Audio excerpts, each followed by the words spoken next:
Nation, we back. Speed testing T-Mobile in a wooded area, completely residential. I'm not sure where the tower site is, but this is part of my commute.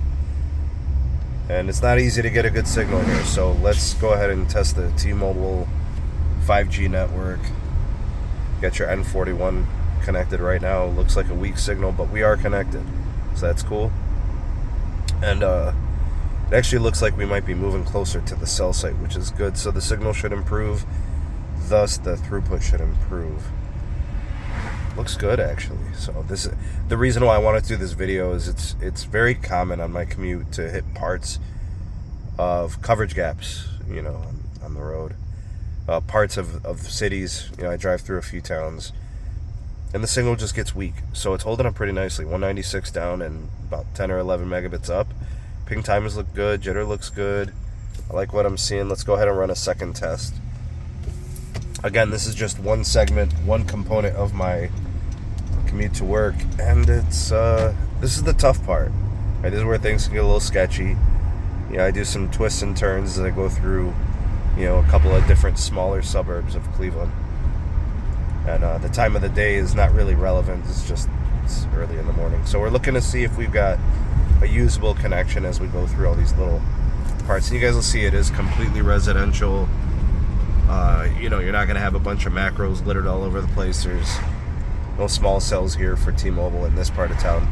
There's some, you know, when you get into the more of like the far and the near west side as you get into downtown. So 65 down and 0.62 up. You guys will see it's tough to get a signal out here. It's tough.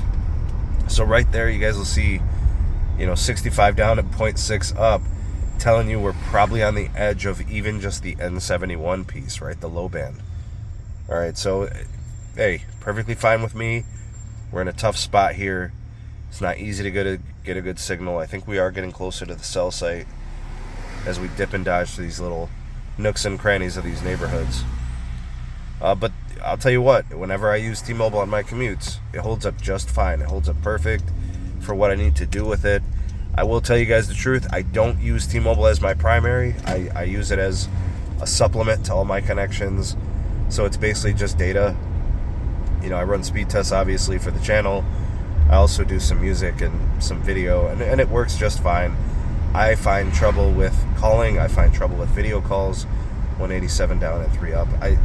I can't really use T-Mobile all the time for those things, as I do experience issues for those tasks. But I don't know, share with me, you know, how T-Mobile does for you in your use cases, what you use it for. Tell me about, you know, the coverage in your area. How does T-Mobile do for you in these like wooded and residential areas? They do pretty good here. I'm happy with the outcome in this testing. Sound off in the comment section below. You all the voice of the people, the SMT Nation. Let your voice be heard.